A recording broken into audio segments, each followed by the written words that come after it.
Are you stuck staring at your W-2? Are tax refund worries holding you back? You probably have FOMO, the fear of messing up. The fix? Using TurboTax on Intuit Credit Karma. They find every credit and deduction to help you get every refund dollar you deserve. Or your money back. It's time to overcome your fear of messing up and get your taxes done right. Start filing today in the Credit Karma app.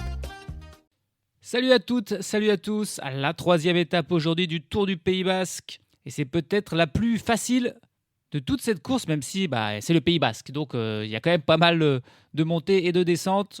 On commence par 75 km sans difficulté répertoriée, mais avec pas mal quand même de petites montées, de petites descentes, des petits murs. Des passages de 3 km à 5%, à 2 km à 6%, 2 km à 5,6% qui ne font que s'enchaîner. Ensuite, on aura le premier col de la journée, un col de deuxième catégorie de 5 km à 6,5%, le Barrerilia. Ensuite, 10 km de plat, puis une bonne vingtaine de kilomètres de descente. Avant la plus dure des ascensions du jour, le Bikotchgain, 8 km à 5%, mais avec les 3 derniers kilomètres qui sont plutôt autour de 9% de moyenne, avec des passages même à plus de 20%. Donc là, il y aura peut-être moyen de faire des différences, mais cette ascension, elle sera située à 30 km de l'arrivée. Parce qu'après celle-ci, on aura une rapide descente, puis la montée de Saratsola, 2 km à 6%, avant de descendre légèrement jusqu'à l'arrivée. Mais il y aura encore 2 dernières difficultés dans le final. Une montée d'1 km 500 à 7% et un mur final à 6% de moyenne, dont les 400 derniers mètres qui sont, eux, à 9%.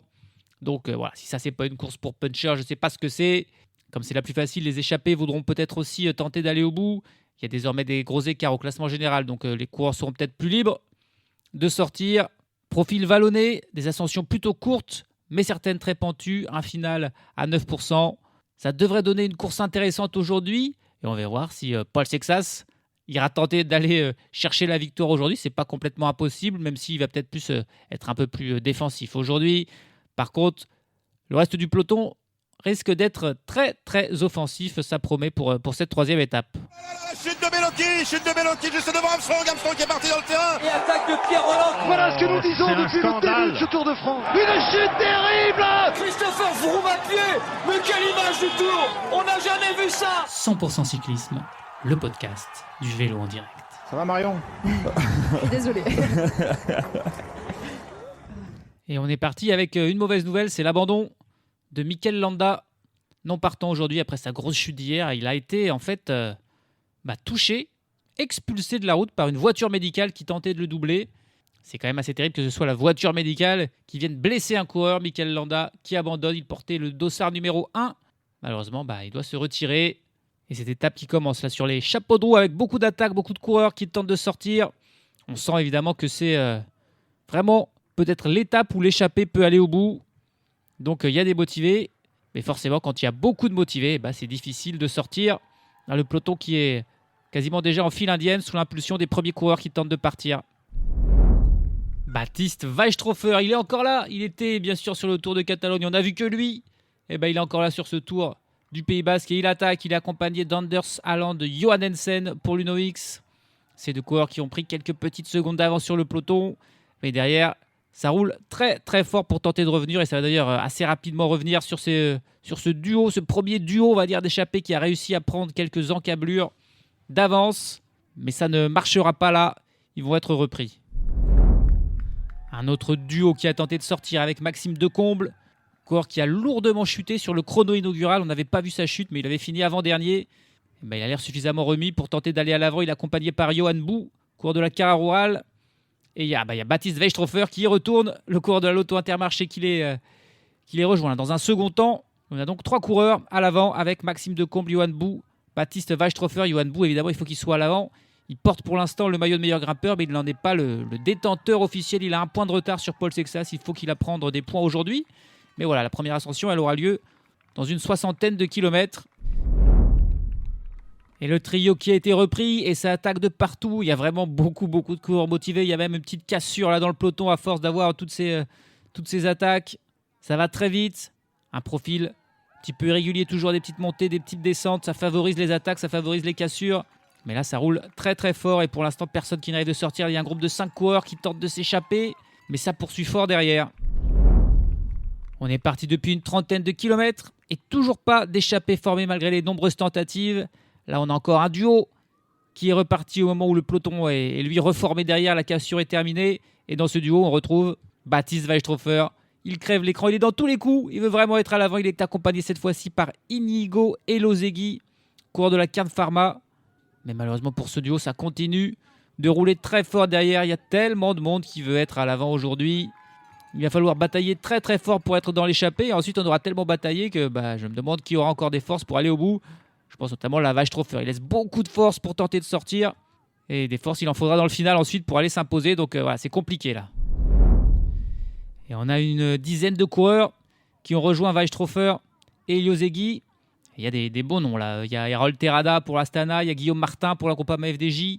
Quinn Simmons pour la Lidl Trek. Raoul Garcia Pierna pour la Movistar. Ben Illy pour l'IF. Mac Duscort pour l'UNOX. Là, c'est une belle échappée qui est en train de se former. Mais attention, cette dizaine de coureurs, donc rien en fait. Une dizaine de secondes d'avance sur le peloton qui roule toujours très fort. Toutes les équipes qui ne sont pas dans le bon coup sont inquiets de voir cette échappée de qualité sortir. Et donc ça continue d'attaquer. Et ça pourrait bien encore une fois condamner ce joli groupe là qui est sorti. Et ça n'a pas marché pour cette échappée d'une dizaine de coureurs, elle aussi reprise. Désormais c'est au tour de Marc Soler pour la Team Emirates de faire une attaque. Mais il est parti tout seul là et personne qui l'a suivi. Donc déjà à 10 ils n'y arrivent pas. Donc tout seul ça risque d'être bien plus compliqué. Le peloton toujours très étiré. Il y a même encore de nouveau là une petite cassure dans le peloton. On est parti sur un rythme très très intense. Trop intense même pour que quiconque ne puisse s'échapper. On est désormais à 100 km de l'arrivée. On est parti depuis plus de 50 km. Et toujours pas d'échappée malgré les nombreuses attaques. Marc Soler a été repris. D'autres coureurs ont tenté de sortir, ont été repris. Et donc pour l'instant, notre peloton est toujours groupé, même s'il y a toujours des petites cassures qui se forment, qui se défont. Encore une fois, on est toujours dans un profil très vallonné où les montées succèdent aux descentes. Et donc voilà, en général, dans la phase de transition là, entre la montée et la descente, il y a toujours des petites cassures. Mais ensuite, ça se regroupe au moment du retour à la montée, la transition descente-montée. Mais il est possible que le peloton arrive entier au pied de la première ascension du jour, la Barreria. On y sera dans une quinzaine de kilomètres désormais. Alors, on a encore un groupe qui essaye de sortir. On n'est pas encore dans l'ascension, on est toujours sur le plat. Un groupe d'une dizaine de coureurs. On retrouve notamment Guillaume Martin qui retourne, Johan Bou avec son maillot de meilleur grimpeur. Tobias Aland, Johan Hensen pour l'UNOX qui y va, notamment Axel Laurence pour l'Ineos Grenadier. Groupe d'une dizaine de coureurs qui est sorti, qui a une vingtaine de secondes d'avance sur le peloton. Et on a un trio là intercalé à la poursuite des 10 hommes de tête avec Igor Arrieta, avec Mathieu Dinam et avec James Shaw qui eux sont pointés à 10 secondes. Derrière ce groupe qui vient de sortir, est-ce qu'on va peut-être enfin avoir notre échappée du jour là? Même si on n'y retrouve pas Baptiste Weishofer. Il a fait que attaquer tout le temps. Mais là, il est peut-être en train de rater le bon coup. La minute d'avance, on l'a enfin, notre échappée du jour. Avec 14 coureurs qui sont partis.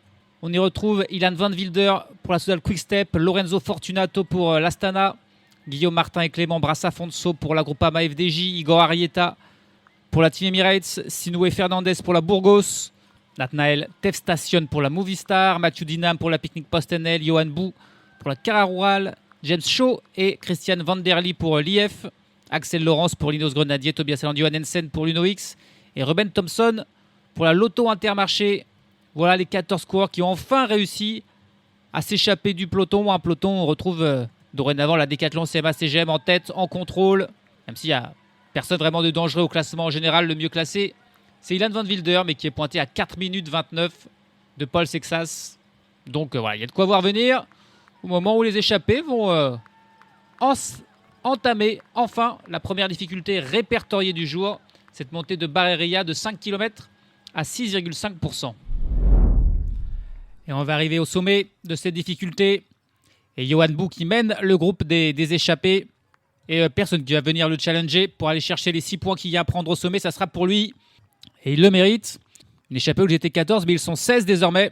Parce que 2 coureurs de l'Euskaltel-Euskadi qui n'étaient pas dans ce bon coup, ils sont sortis. Mikel Biscara et Jonathan Lastra. Ils ont joliment travaillé ensemble. Ils viennent de rentrer juste avant le sommet sur ce groupe de tête. Et on a un dernier coureur d'une autre équipe qui n'était pas dans le bon coup. C'est la Kern Pharma. Les équipes espagnoles évidemment qui veulent être devant. La Burgos, un homme avec Sinoué Fernandez. La Cara Royal avec Johan Bou. Le Scateleuskadi désormais avec Biscara et Lastra. Et la Cairn Pharma, elle n'est pas là. Et c'est Jorge Gutiérrez qui est sorti, qui est pointé environ 50 secondes de la tête de la course et qui doit faire un gros effort en solitaire pour tenter de rentrer. Le peloton, lui, est pointé à 2 minutes. Et un peloton où on ne retrouve plus Isaac Del Toro qui a abandonné. Ça, c'est quand même la nouvelle. Il a été pris dans une chute. Alors, une chute passée un petit peu sous les radars. Mais il est tombé en compagnie d'Alex Baudin et de Ben Tullet.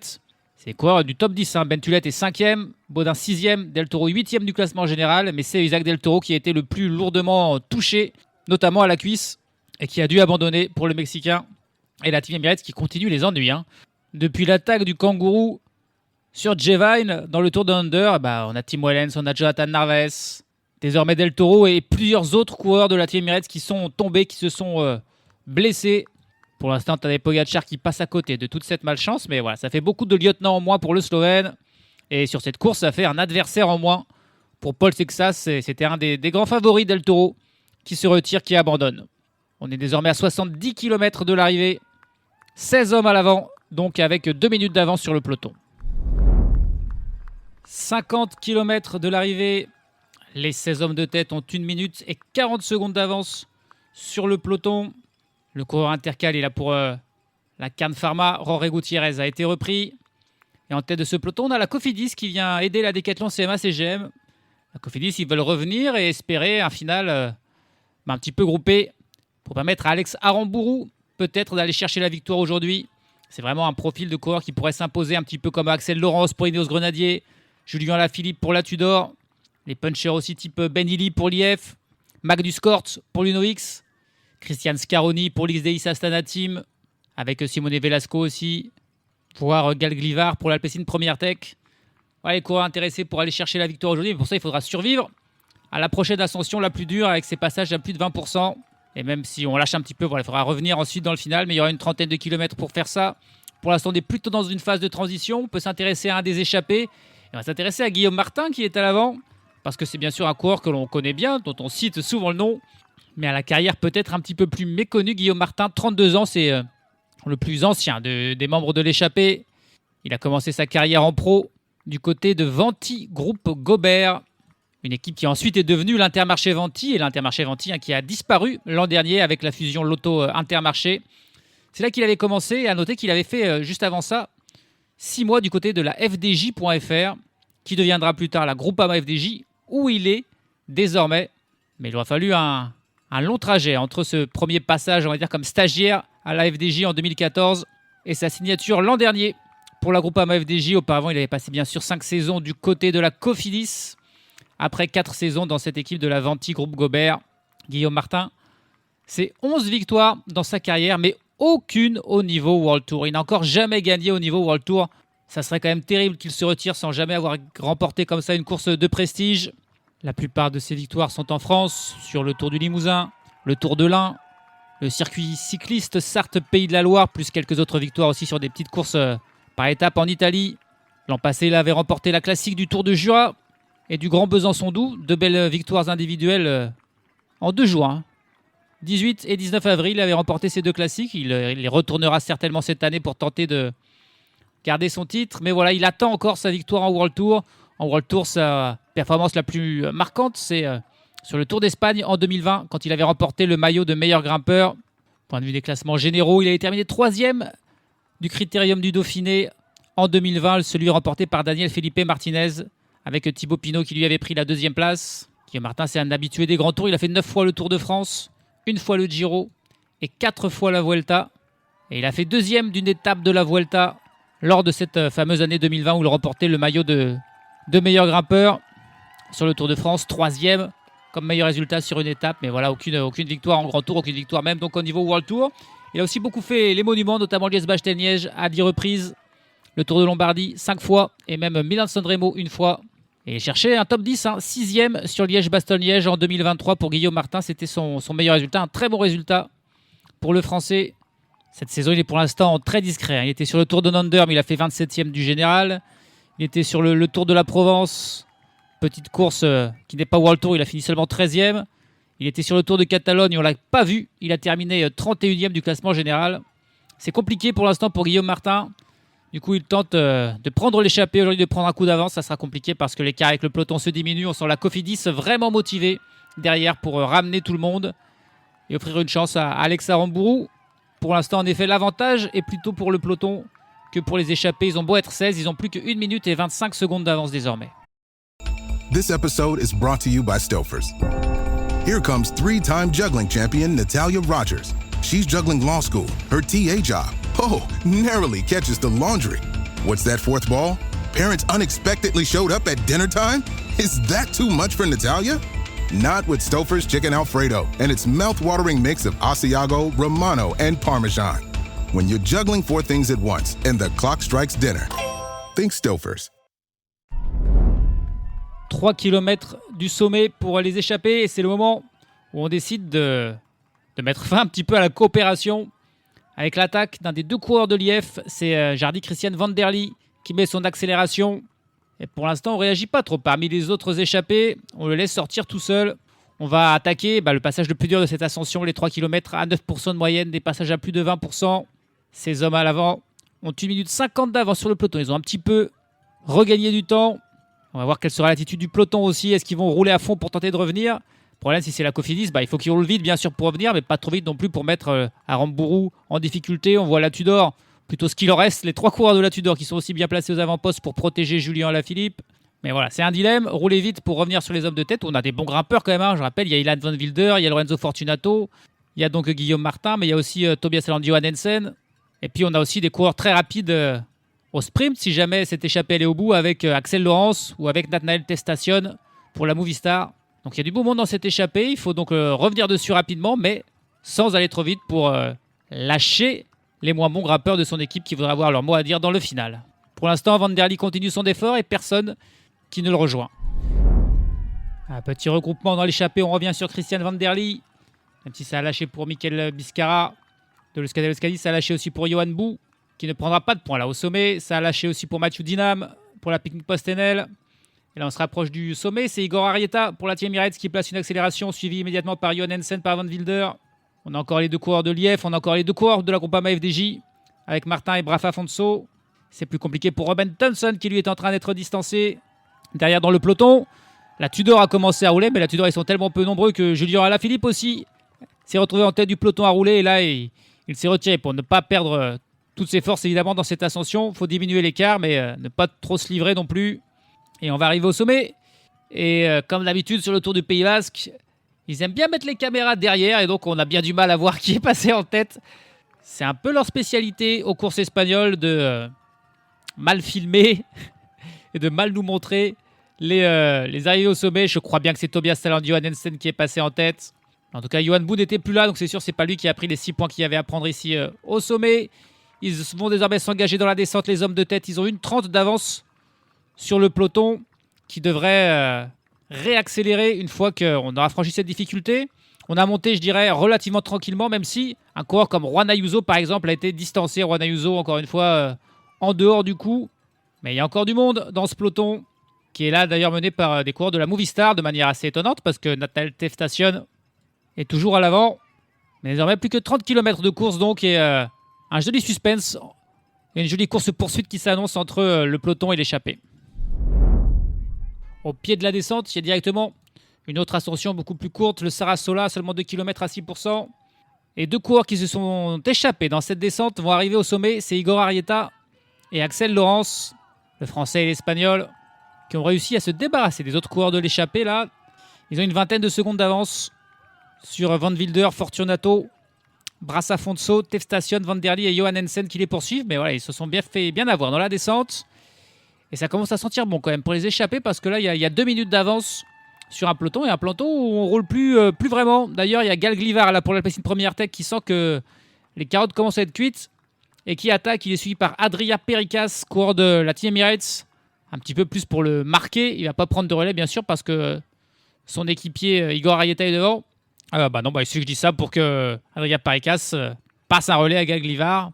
Bon, c'est étonnant, ils viennent de sortir du peloton. Ça va être très compliqué pour ces deux-là de boucher 2 minutes sur la tête de la course.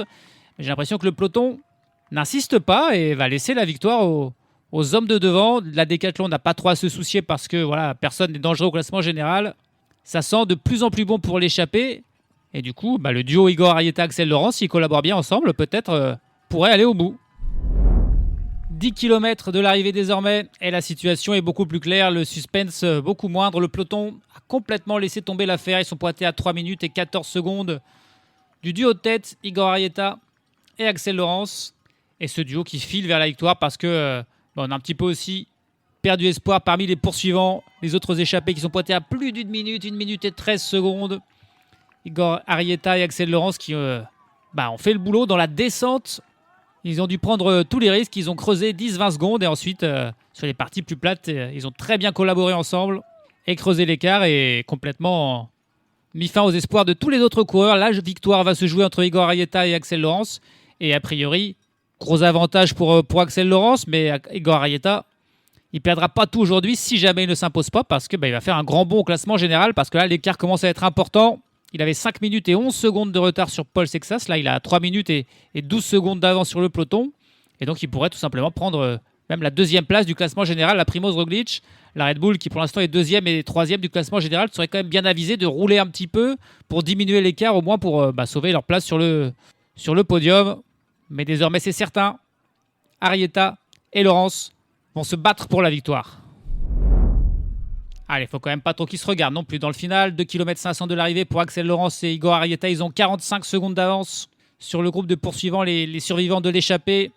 On va arriver dans ce mur final pour Arrieta et pour Laurence. Et pour l'instant, c'est Axel Laurence qui mène. Il ne se pose pas de questions. J'ai l'impression que ça fait longtemps qu'Igor Arrieta n'a pas passé de relais, alors qu'a priori, c'est plutôt Igor Arrieta qui devrait rouler pour créer le plus grand écart. Mais là, c'est Axel Laurence qui roule sans se poser de questions. Attention à pas trop en faire. Et garder des forces pour ce mur final qui est très dur. Les 400 derniers mètres à 9% de moyenne. C'est assez étonnant. Derrière, on a retrouvé de la collaboration dans le groupe de poursuivants. Ils sont 9 survivants de l'échappée. Avec Van Wilder, Fortunato, Martin, Brasa-Fonso, Tef Station, Schau, Van der Lee, Johannesen et Thompson. Et ils espèrent que devant, ça va se regarder. Mais voilà, pour rattraper ces 35 secondes, ça va être dur. Et malheureusement, ils vont perdre la bonne entente, ce groupe de poursuivants, parce que Guillaume Martin qui met une attaque. Tobias Johannesen et Ilan Van Wilder qui suivent. Voilà, Guillaume Martin, il n'est pas content parce que Johannesen, il tarde à lui passer le relais. Johannesen, en plus, c'est lui qui n'était pas content tout à l'heure, qui se plaignait aux coureurs de Lièvre alors qu'ils étaient deux de ne pas rouler. Mais ça va être trop tard, 30 secondes, alors que les deux hommes de tête sont à la flamme rouge. C'est toujours Axel Laurence qui mène devant Igor Arrieta. Mais là, Axel Laurence, évidemment, il mesure un peu son effort. Mais j'ai l'impression qu'il en a fait beaucoup, et peut-être même trop, là, Axel Laurence. Il pourrait peut-être se faire surprendre par l'Espagnol, qui en plus est un local, porté par la foule. Attention à lui. La Team Emirates qui a perdu aujourd'hui Isaac Del Toro, qui pourrait se consoler peut-être avec la victoire d'étape. Arrieta, en tout cas, il va faire, c'est sûr, un gros bond au classement général. Il demande des relais à Axel Laurence, mais Igor Arrieta qui ne bouge pas. Et pendant ce temps, derrière, ça se rapproche, plus que 20 secondes. Ça s'est regroupé, les 9 coureurs ensemble. Le coup par Guillaume Martin n'a pas marché. Et attention, parce que bien sûr, ce dernier kilomètre, il est en ascension. Il est donc pas facile. S'il se regarde trop, ça pourrait revenir assez rapidement. Et il commence à se retourner beaucoup, bien sûr, les deux coureurs. Et derrière, je pense qu'il va avoir des regrets de ne pas avoir mieux collaboré parce qu'ils sont en train de revenir très rapidement. Voilà, ça commence très certainement à se regarder entre Axel Laurence et Igor Arrieta. Mais on est à 400 mètres de la ligne. Et Igor Arrieta qui lance son effort, peut-être meilleur grimpeur qu'Axel Laurence. Et attention, parce que derrière, c'est en train quand même de revenir fort avec Ilan Van Wilder qui mène avec Tef Station et Johannesen dans sa roue. Mais pour l'instant, Igor Arrieta qui a pris les choses en main et Axel Laurence qui a pris la roue de l'Espagnol. Ah, il a peut-être attaqué d'un peu trop loin, Igor Arrieta, finalement. Il était bien caché dans la roue de Laurence, il s'est découvert un peu tôt. Derrière le groupe avec Johannesen, Van Wilder. Non, il sera trop loin, ils ne reviendront pas. Igor Arrieta qui continue, qui donne tout ce qu'il a, mais il est en train d'endiner très fortement, alors qu'Axel Laurence, on sent qu'il a encore un punch pour le doubler. Ça y est, c'est parti pour Axel Laurence. Et il va aller battre, oui, Igor Arrieta qui est vraiment parti de trop loin. Axel Laurence qui va aller s'imposer. Il a même le temps de se retourner, d'en profiter.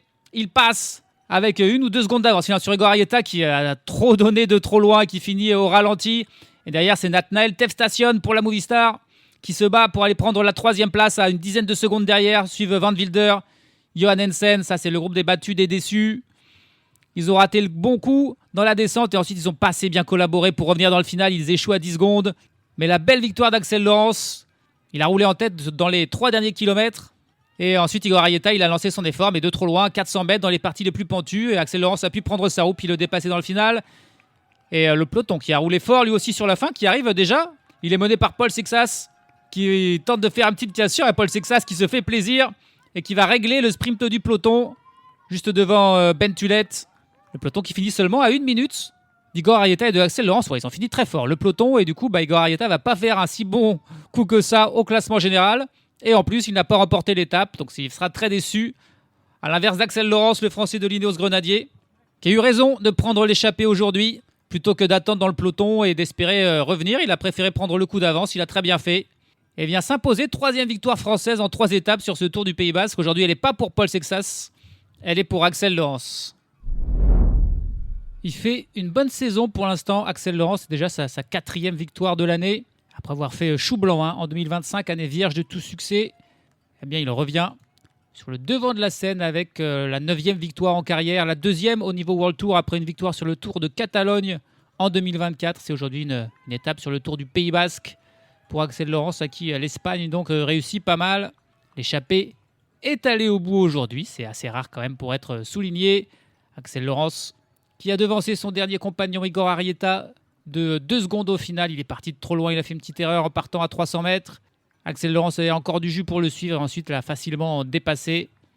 Les autres membres de l'échappée qui se sont fait surprendre dans la descente et qui finissent finalement une quinzaine de secondes. Nathanael Tefstation 3e, Milan van Wilder 4e, Tobias Allan Johannessen, James Shaw, Clément Brassafonso, Lorenzo Fortunato, Guillaume Martin et Ruben Thompson complètent le top 10. Jardy Christian van der Lie est 11e. Et 12e, c'est Paul Sexas, tout simplement, qui a réglé le sprint du peloton. Un peloton qui termine à 1 minute et 4 secondes d'Axel Laurence. Ils ont repris 2 minutes dans les 10 derniers kilomètres. Ils ont fini à pleine vitesse. Et puis on notera aujourd'hui la 112e place de Juan Ayuso, qui termine à 13 minutes et 30 secondes. On peut s'attendre à le voir à l'attaque. Juan Ayuso, dans les dernières journées, quand il perd du temps en général comme ça, il a envie ensuite d'aller chercher des victoires d'étape. Il risque d'être très offensif pour sauver un petit peu son Tour du Pays Basque, qui pour l'instant est catastrophique. Dernier du jour, c'est Kevin Guenietz, le coureur de la Groupama FDJ United, qui termine tout seul à 19 minutes et 11 secondes. Et puis quelques abandons, donc Isaac Del Toro pour la Team Emirates, mais aussi Rémi Rochas pour la Groupama FDJ, Matthew Fox et Gorg Zimmermann pour la Lotto d'Intermarché, en plus d'Alberto Brutomesso pour la Bahrain victorieuse. Mikel Landa, lui, était non partant. Au classement général, aucun changement si ce n'est la disparition de Del Toro suite à son abandon dans le top 10. Paul Sexas toujours leader avec 1 minute et 59 secondes d'avance sur Primoz Roglic. Florian Lipovitz 3e. Tout le monde a plus de 2 minutes. C'est Clément Champoussin qui fait la bonne affaire. Il rentre dans le top 10 grâce à l'abandon d'Isaac Del Toro, 10e à 3 minutes et 2 secondes de Paul Sexas. Sexas toujours leader également du classement par points. Il y devance Axel Laurence et Primoz Roglic. Par contre, il perd un maillot, celui de meilleur grimpeur. Désormais, c'est Johan Bou qui en est le leader avec 18 points. Il devance Paul Sexas et Igor Arrieta qui ont tous les deux 13 points. Paul Sexas, bien sûr, lui, par contre, toujours largement leader du classement du meilleur jeune. Demain, c'est la 4e étape, un profil un petit peu similaire à aujourd'hui. De toute façon, toutes les étapes sont un petit peu similaires. Elle sera quand même un petit peu plus montagneuse, plus difficile dans le final. Il y aura au total 7 ascensions, 6 cols de 3e catégorie et 1 de 2e catégorie. Et ce col de 2e catégorie, c'est le dernier. 3 km à 8% de moyenne, dont des premières rampes à 12% de moyenne dans le premier kilomètre. Là, ça va faire mal. Le sommet de celui-ci ne sera situé qu'à 9 km de l'arrivée. Ensuite, il y aura une rapide descente et puis une dernière remontée encore, en arrivée en haut d'un petit mur. Ça pourrait être encore une belle journée pour les échappés demain. Il devrait y avoir une grosse bataille comme on a eu aujourd'hui en début d'étape. Mais on a bien compris que ça valait le coup de se batailler et d'être devant, parce qu'aujourd'hui, c'est aller au bout. Ça pourrait peut-être aussi le faire demain. On verra ça. Salut à tous, salut à toutes.